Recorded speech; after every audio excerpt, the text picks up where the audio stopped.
Everyone, कैसे हैं आप सभी। उम्मीद करते हैं कि आप लोग ठीक होंगे। थंबनेल देख करके आप लोग समझ ही गए होंगे आज हम लोग किस मुद्दा पे बात करने वाले हैं।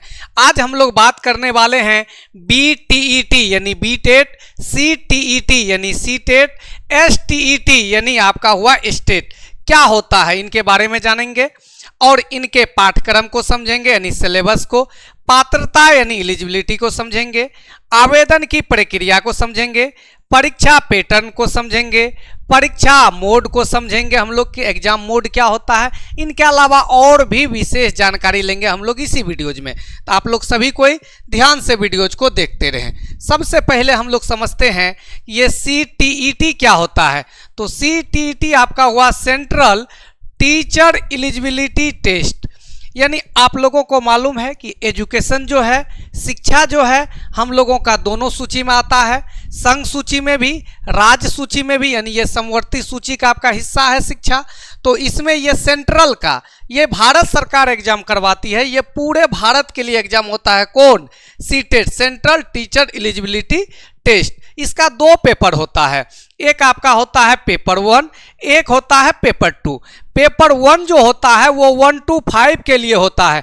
बोलिएगा सर पेपर 1 पास करने पे 1 to 5 का टीचर बनेंगे? नहीं बाबू, पेपर 1 पास करने पे आप 1 to 5 का टीचर बनने के लिए एलिजिबल हो जाइएगा, आप 1 to 5 का टीचर बनने लायक हो जाइएगा। ये होगा, ये एग्जाम आपको केवल पास करना होता है, पासिंग मार्क्स होता है।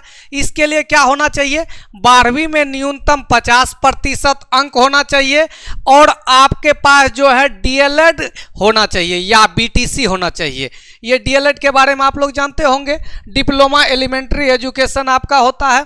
ये 2 वर्षीय आपका प्रशिक्षण होता है जिसमें आपको 2 वर्ष में सिखाया जाता है कि कैसे कैसे करके आप लोगों को बच्चों को पढ़ाना है। तो मतलब ये DLED का डिग्री आपके पास हो जाना चाहिए और 12वीं में कितना प्रतिशत मार्क्स होना चाहिए?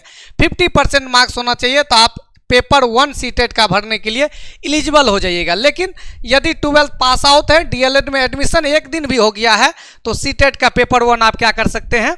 भर सकते हैं। बोलेगा सर ये पेपर 2 से क्या होता है? ये आप 6 to 8 का टीचर बनने के लिए आप एलिजिबल हो जाइएगा, यानी उनके पात्र हो जाइएगा आप कि 6 to 8 का आप टीचर बन सकते हैं। कब? जब पेपर 2 पास कीजिएगा तब। इसके लिए क्या चाहिए? ग्रेजुएशन के साथ BEd चाहिए, ग्रेजुएशन डिग्री के साथ साथ आपके पास BEd डिग्री चाहिए, या एक और इनका विकल्प है कि ग्रेजुएशन के साथ यदि आपके पास DLED का डिग्री है फिर भी आप भर सकते हैं सीटेट का पेपर 2। यदि सीटेट का पेपर 2 पास कीजिएगा आप 6 to 8 का टीचर बनने के लिए एलिजिबल हो जाइएगा। इनके बाद एक और एग्जाम होती है, फिर आप टीचर बन जाते हैं।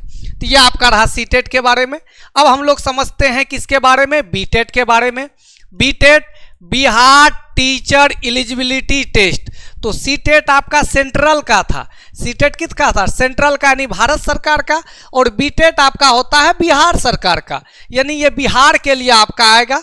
इसमें कक्षा 1 के लिए, पहले पेपर 1 का बात कर लेते हैं, तो कक्षा 1 से 5 के लिए सेम वही कंडीशन है जो सीटेट वाला में था आपका, और पेपर 2 के लिए भी सेम वही कंडीशन है कि 6 to 8 का टीचर बनिएगा। ग्रेजुएशन के साथ BEd चाहिए या ग्रेजुएशन के साथ क्या चाहिए आपको? DLED की डिग्री होनी चाहिए। ठीक है, तो यानी बोल सकते हैं कि सर सीटेट और बीटेट दोनों एक ही बात हुआ। बिल्कुल एक ही बात हुआ। सीटेट आपका हो गया किसके अंतर्गत? सेंट्रल सरकार के अंतर्गत, और बीटेट आपका हो गया राज्य सरकार यानी बिहार सरकार के अंतर्गत। अब हम लोग बात कर लेते हैं स्टेट के बारे में। STET ये होता है आपका Bihar secondary teacher eligibility test. ये आपका, या इसको बोल सकते हैं स्टेट टीचर एलिजिबिलिटी टेस्ट। ये हर एक राज्य सरकार अपने अपने स्टेट में ये STET क्या करती है? निकालते रहती है। इसमें क्या होता है? तो इसमें भी 2 पेपर होता है, एक होता है पेपर 1, एक होता है पेपर 2। पेपर 1 जो भी पास आउट होते हैं वो 9th और 10th के टीचर बनने के लिए एलिजिबल हो जाते हैं। किनका टीचर बनने के लिए? 9th और 10th का टीचर बनने के लिए एलिजिबल हो जाते हैं। और इसके लिए क्या चाहिए? इसका पेपर 1 भरने के लिए क्या चाहिए? तो विषय में ग्रेजुएशन होना चाहिए और BEd का डिग्री आपका कंप्लीट हो जाना चाहिए। ऐसा नहीं कि BEd में एडमिशन ले लिए हैं तो स्टेट भर सकते, नहीं। स्टेट में आपका इनका डिग्री क्लियर हो जानी चाहिए स्टेट का फॉर्म भरने से पहले, लेकिन सीटेट में ऐसा नहीं होता है। सीटेट में होता है एक दिन भी आपका कॉलेज में एडमिशन का हो गया है तो आप भर सकते हैं फॉर्म। अपेयरिंग वाले को मौका देता है। अपेयरिंग मतलब हुआ कि एडमिशन ले लिए हैं, पढ़ाई चल रही है। और पेपर 2 जो होता है इससे कक्षा 11th और 12th के टीचर बनते हैं। इसमें क्या चाहिए, विषय में पोस्ट ग्रेजुएशन होना चाहिए, यानी पीजी चाहिए विषय से, और उनके साथ साथ क्या चाहिए आपका बीएड चाहिए। तब आप 11th और 12th के टीचर बनने के लिए क्या हो जाएंगे, एलिजिबल हो जाएंगे। मतलब समझ में आया। बीटेट से आपका 2 पेपर होता है, पेपर 1 1 to 5 के लिए, पेपर 2 6 to 8 के लिए। स्टेट भी 2 पेपर आपका होता है, पेपर 1 9th और 10th के लिए, पेपर 2 किसके लिए, 11th और 12th के लिए होता है। बोलोगे सर तीनों में डिफरेंस, समझ गए, कोई दिक्कत वाली बात नहीं है। सीटेट हुआ सेंट्रल सरकार का, बीटेट हुआ बिहार सरकार का, लेकिन 1 to 5 पेपर 1 के लिए, 6 to 8 पेपर 2 के लिए। स्टेट आपका ये भी आपका हर एक राज्य सरकार करवाती है। पेपर 1 हुआ 9th और 10th का टीचर बनने के लिए, और 11th और 12th का टीचर बनने के लिए। ठीक है, तो पेपर 1 पेपर 2 इस टाइप से होता है। किसके लिए क्या एलिजिबिलिटी चाहिए वो हम बता दिए। अब आगे बात कर लेते हैं हम लोग स्टेट के बारे में, कंप्लीट जानकारी ले लेते हैं। यदि आप लोग को जानकारी चाहिए तो आप लोग बोलिएगा सर सीटेट के बारे में भी बता दीजिएगा, बीटेट के बारे में भी बता दीजिएगा, तो उनके बारे में भी जानकारी दे देंगे। लेकिन आज के वीडियोज में हम लोग कंप्लीट जानकारी जो ले रहे हैं स्टेट के बारे में, क्यों ले रहे हैं वो आगे जाकर के आपको आगे आप समझ पाइएगा। तो सबसे पहले स्टेट का फॉर्म कौन कौन भर सकता है इसके बारे में तो जानकारी दे दिए। स्टेट 2 पेपर करवाती है। पहला पेपर जो 9th 10th के लिए होता है उनके लिए आपके पास क्या चाहिए, विषय में ग्रेजुएशन होना चाहिए, उनके अलावा बीएड। दूसरा पेपर जो 11th और 12th के लिए होता है जिसमें आपका क्या चाहिए, पीजी चाहिए और उनके साथ बीएड। बोलिएगा सर ये स्टेट पास करने से टीचर बन जाएंगे, टीचर नहीं बनिएगा, टीचर बनने के पात्र हो जाइएगा। इनके बाद एक और एग्जाम होती है, फिर आप टीचर बन जाइएगा। इनके सिलेबस के बारे में डिस्कस करेंगे, एग्जाम पैटर्न देखेंगे, कब होगी परीक्षा इस पे बात करेंगे, पिछला स्टेट कब हुआ था इसके बारे में बात करेंगे, और जो भी एक्स्ट्रा जानकारी है वो जानकारी भी हम लोग इसी वीडियोज में लेंगे। आइए बारी बारी से समझते हैं। सबसे पहले सिलेबस के बारे में समझते हैं। सबसे पहले प्रश्न पत्र का पैटर्न कैसा रहता है, दिख रहा होगा। प्रश्न पत्र का जब पैटर्न का बात कीजिएगा तो माध्यमिक शिक्षक पात्रता परीक्षा में पूछे जाने वाले प्रश्न में 100 अंक निर्दिष्ट विषय वस्तु से होंगे तथा 50 अंक शिक्षण कला व अन्य दक्षताओं पर आधारित होंगे। मतलब आपके पास जो एग्जाम पैटर्न है वो 150 नंबर का है। 100 नंबर का आपका पूछा जाएगा। आपका जो सब्जेक्ट रहेगा, जिस सब्जेक्ट से आप ग्रेजुएशन किए होंगे उससे आपका रहेगा, या पेपर 2 के लिए भरेंगे तो जिस पेपर से आप पीजी किए हुए होंगे वहां से आपका 100 क्वेश्चन पूछेगा। 100 क्वेश्चन आपके ग्रेजुएशन जो पेपर 1 के लिए भरेंगे, जो पीजी किए हुए होंगे बीएड के साथ वो पेपर 2 के लिए भरेंगे, तो उनके लिए 100 क्वेश्चन आपका उनके विषय से ही होगा। जैसे मान लीजिए कि हम हिंदी से ऑनर्स किए हुए हैं तो हिंदी का 100 क्वेश्चन रहेगा, मैथ का ऑनर्स किए हुए हैं मैथ से 100 क्वेश्चन रहेगा। जो पेपर से ग्रेजुएट होंगे वो पेपर से 100 क्वेश्चन रहेंगे, और 50 क्वेश्चन आपका शिक्षण कला वो अन्य दक्षताओं पे होंगे। इस तरह से टोटल कितने प्रश्न पूछे जाएंगे, 150 प्रश्न। तो बोलिएगा सर समझ में आ गया कि 150 प्रश्न हम लोगों के एग्जाम में पूछा जाएगा स्टेट में। ये वही चीज़ों को लिख दिए हैं कि यदि यहाँ नहीं दिख रहा है तो यहाँ से आप समझ सकते हैं। आगे बढ़ते हैं। अब आगे हम लोग बात करते हैं कि ये 150 प्रश्न में कहाँ कहाँ कौन कौन सब्जेक्ट से रहेगा। तो पहले तो ये आपको बता दिया, आपका जो आपका ग्रेजुएशन का सब्जेक्ट है ये 100 क्वेश्चन रहेगा 100 मार्क्स का।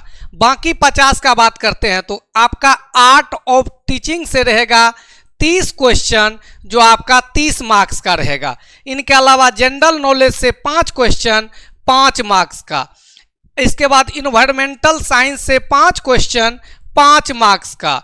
मैथमेटिकल एप्टीट्यूड से आपका यानी गणित से क्वेश्चन रहेगा 5 क्वेश्चन 5 मैथ्स का 5 मार्क्स का, और रीजनिंग का 5 क्वेश्चन 5 मार्क्स का। इस प्रकार टोटल 150 क्वेश्चन हो जाएगा और 150 मार्क्स का आपका एग्जाम हो जाएगा। तो एग्जाम पैटर्न भी आप समझ गए कि कैसे एग्जाम होगा, तो क्या क्या पूछा जाएगा, ये चीज़ अभी हम लोग पूरे अच्छी तरीके से समझे। अब हम लोग समझते हैं कि एग्ज़ाम मोड क्या होगा। ये एग्ज़ाम जो लिया जाएगा कैसे लिया जाएगा, तो एग्ज़ाम मोड आपका ऑनलाइन होता है। यानी कंप्यूटर पे बैठ करके, सिस्टम पे बैठ करके आपको एग्जाम देना पड़ेगा। आपका सेंटर डिसाइड होगा, उस सेंटर पे जा करके आपका जो होगा पेन एंड पेपर मोड में एग्जाम ना हो करके ऑनलाइन मोड में आपका क्या होना है, एग्जाम होना है। तो ये एग्जाम पैटर्न भी समझ गए कि एग्जाम मेरा ऑफलाइन नहीं होगा, ऑनलाइन होगा। आगे कब होगी परीक्षा? अब बात रहा कि चलो जो एलिजिबल हैं वो तो सोच रहे होंगे कि इनकी परीक्षा कब होगी। सर ये वीडियोज क्यों बना रहे हैं? देखिए, इस वीडियोज को बनाने के लिए सबसे बड़ा रीजन है आपके सामने ये पेपर का कटिंग, जिसमें आप देख सकते हैं शिक्षा विभाग ने बिहार बोर्ड को भेजा दिशा निर्देश, तैयारी सभी विषयों की STET जल्द। इसी को लेकर के अभी जो है हम वीडियोज बना रहे हैं, क्योंकि सबसे ज़्यादा घमासान इसी को लेके मचा हुआ है, क्योंकि अब STET आने वाला है। बाकी ये पूरा है, लेकिन यहाँ से समझिए STET पेपर वन जो माध्यमिक इन विषयों के लिए है। कौन कौन विषय के लिए? हिंदी, उर्दू, बांग्ला, मैथिली, संस्कृत, अंग्रेजी, भोजपुरी, गणित, भौतिकी विज्ञान, रसायन विज्ञान और जीव विज्ञान, इतिहास, भूगोल, अर्थशास्त्र, वाणिज्य, राजनीतिक विज्ञान, शारीरिक विज्ञान, संगीत, नृत्य, ललित कला और विशेष शिक्षा। ये सारा कुछ है। बाकी ये डिग्री दिया गया है, किनके साथ कौन डिग्री चाहिए वो तो आप लोग को समझा है कि स्टेट का पेपर 1 के लिए आपके पास ग्रेजुएशन के साथ साथ बीएड होना चाहिए, और स्टेट का पेपर 2 के लिए पीजी के साथ साथ आपका बीएड होना चाहिए। वही बातों को यहाँ पे दिया गया है। फिर यहाँ पे दिया है STET पेपर 2, वही जो पीजी किया हुआ है, जो 11-12 के लिए बनेगा, उसमें भी सेम यही सारा विषय के बारे में दिया गया है। ठीक है, बाकी ये भी पेपर का कटिंग देख सकते हैं। STET के लिए बनाई जा रही है गाइडलाइन, इनके लिए गाइडलाइन बनाई जा रही है, कैसे क्या लेना है। अहम बैठक हुआ है 14 मई को, फिर उसके बाद से ये सब चीज़ फैसला लिया गया है ना। तो इस कारण से जो है ना कुछ ज़्यादा ही देखिए ना, देखिए अलग अलग आपका दे दिया है। चौथे चरण के बाद होगी STET के बाद होगी चौथे चरण की शिक्षक नियुक्ति, यानी बिहार में जो आपका अभी चल रहा है सुपर टेट, बिहार में जो अभी चल रहा है आपका BPSC TRE, वो पहले STET होगा, उसके बाद होगा। तो अब तो कंफर्म कर दिया कि STET आपका क्या होना है। बाकी आप इनको पढ़ सकते हैं, समझ सकते हैं। अब उससे भी ज़्यादा जब ये चीज़ आपकी आए, ठीक है, ये पूरा वेरीफाई है, हम पूरा वेरीफाई करके लेके आए हैं इसके बारे में जानकारी। तो जैसे ये चीज़ आ गया कि BPSC TRE से पहले स्टेट द्वितीय चरण जुलाई 2024 का सभी प्रक्रिया पूर्ण करने के संबंध में बोला, जुलाई 2024 से पहले हर हाल में स्टेट करा करके आप संपन्न कर लीजिए, तब जा करके जो है ये शिक्षा विभाग से आया, देखिए ना, अपर मुख्य सचिव शिक्षा विभाग बिहार पटना, तो तब जा करके ये क्या हो गया, कन्फर्म हो गया। ठीक ना। चलिए और अभी जानकारी लेना है, ये आपका वही चीज़ है, इनको लेकर के आप पढ़ सकते हैं, जितना बात पीछे समझाए। अब अन्य जानकारी लेते हैं स्टेट के बारे में ही। अभी हम लोग स्टेट के बारे में ही जानकारी ले रहे हैं। यदि सीटेट और बीटेट के बारे में जानकारी चाहिए तो वीडियोज में कमेंट कीजिएगा, उनका भी कंप्लीट जानकारी हम आप लोगों को दे देंगे। अब सबसे बड़ी बात है कि फॉर्म भरने के लिए क्या क्या दस्तावेज चाहिए सर। आपके मैट्रिक का प्रमाण पत्र, वो अंक पत्र चाहिए, जहां से आपका डेट ऑफ बर्थ वो वेरीफाई करेंगे। दूसरा चीज आपका इंटर का प्रमाण पत्र, वो अंक पत्र चाहिए, यानी इंटर का सर्टिफिकेट और आपका मार्कशीट चाहिए। स्नातक का प्रमाण पत्र, वो अंक पत्र चाहिए, यानी आपका ग्रेजुएशन का जो है आपके पास प्रमाण पत्र चाहिए और अंक पत्र चाहिए। और ये आपका पीजी स्नातकोत्तर का प्रमाण पत्र और अंक पत्र, तो ये तो उसके लिए होगा ना जो पेपर 2 भरेंगे, स्टेट का पेपर 2 भरेंगे, स्टेट का पेपर 2 जो भरेंगे उनके लिए ये होगा। स्टेट पेपर 2 जो भी भरेंगे ना उनके लिए आपका होगा ये पीजी वाला, क्योंकि बहुत तो ग्रेजुएशन करके बीएड किए हुए तो वो पेपर 1 ही भर सकते हैं। पीजी जो पीजी किया हुआ है उनके लिए ये है। बीएड का प्रमाण पत्र, वो अंक पत्र, यहाँ देखिए क्लियर कह दिया है कि बीएड का प्रमाण पत्र भी चाहिए, अंक पत्र भी चाहिए, यानी ये कहना चाह रहे हैं कि बीएड आपका क्लियर होना चाहिए। ऐसा नहीं कि सर इस बार एग्जाम दिए तो हम भर सकते, नहीं, आपके पास बीएड का प्रमाण पत्र और अंक पत्र आ जाना चाहिए, रिजल्ट आपके पास आ जानी चाहिए, तब भर सकते हैं। अन्य शैक्षणिक योग्यता यदि है तो फिर वो दे सकते हैं। बाकी आवासीय प्रमाण पत्र आपको देना पड़ेगा, क्योंकि बिहार सरकार करा रही है तो आप बिहार के निवासी हैं कि नहीं हैं, इस कारण से। इसके अलावा अनुसूचित जाति, अनुसूचित जनजाति उम्मीदवार के लिए उनके द्वारा जाति प्रमाण पत्र दीजिए, आपको आरक्षण का लाभ मिलेगा, जो भी आपको आरक्षण मिला जा रहा है बिहार सरकार की तरफ से। तो ये फॉर्म भरने के लिए क्या क्या कागज चाहिए, कागजात चाहिए, वो बता दिए। अब हम लोग देखते हैं कि एज क्या है। एज के बारे में बोल रहे हैं कि एज आपका क्या होना चाहिए। तो मिनिमम तो एज आपका इसमें डिसाइड है, आपका मिनिमम एज जो होना चाहिए क्या होना चाहिए, तो मिनिमम आपका 21 साल होता है। इसमें मिनिमम 21 साल इसमें लिखा हुआ नहीं है, लेकिन मिनिमम एज जो आपका होता है 21 साल होता है। कम से कम आपका एज 21 साल हो जाना चाहिए। और मैक्सिमम का बात करेंगे, अनरिजर्व के लिए आपका 37 साल है, अनरिजर्व मेल के लिए, अनरिजर्व फीमेल के लिए 40 साल है, बैकवर्ड क्लास मेल के लिए 40 साल है। इसके बाद जो है ये देख लीजिए एक्सटर्नली बैकवर्ड क्लास के लिए 40 वर्ष है, शेड्यूल्ड क्लास के लिए आपका जो है ना SC के लिए 42 साल है, और ST के लिए आपका इसके लिए भी 42 साल है। ये मैक्सिमम एज है, इससे ज़्यादा नहीं होना चाहिए, और कम से कम आपका 21 साल होना चाहिए। ये आपका मिनिमम एज है, ये आपका मिनिमम एज है। ठीक है, आगे बढ़ते हैं। अब बात रहा कि सर इसका पासिंग परसेंटेज क्या होता है, कितना नंबर लाएंगे तो सर हम पास हो जाएंगे। तो चलो पास के बारे में समझो। जनरल कैटेगरी से हो तो 50% मार्क्स लाओ, पास हो जाओगे। तो सबसे पहले तो आपको जानना पड़ेगा ये 50% होता कितना है। तो 50% का बात करोगे तो 150 नंबर का एग्जाम होगा, तो 75 मार्क्स लेकर के आ जाओ, तुम पास हो गए। 75 मार्क्स लेकर के आ जाओ 150 में, तुम पास हो गए। और सोचो कि तुम्हारा जो विषय है, जो विषय से ग्रेजुएशन किया है, 100 क्वेश्चन तो वहीं से पूछेगा, जिसमें 75 में पास होना है। टोटल तो 150 रहेगा, लेकिन 100 नंबर तो आपका विषय से ही रहेगा। तो यानी कितना आसान है। बैकवर्ड क्लास BC के लिए आपका दे दिया है 45.5, निकाल लीजिएगा 150 का 45.5% कितना निकलेगा। इसके बाद EBC के लिए दिया है आपका 42.5, SC के लिए मात्र 40% चाहिए। 150 का 40% निकालिएगा, 60 मार्क्स, 60 मार्क्स लाइए, और ये आप टीचर बनने के लिए एलिजिबल हो गए हैं। और ये आपका EBC सब के लिए भी 40% मार्क्स है, बाकी फीमेल में सब के लिए 40% मार्क्स है। मात्र 40% मार्क्स लाइएगा, हो जाएगा आपका। ठीक ना, चलिए।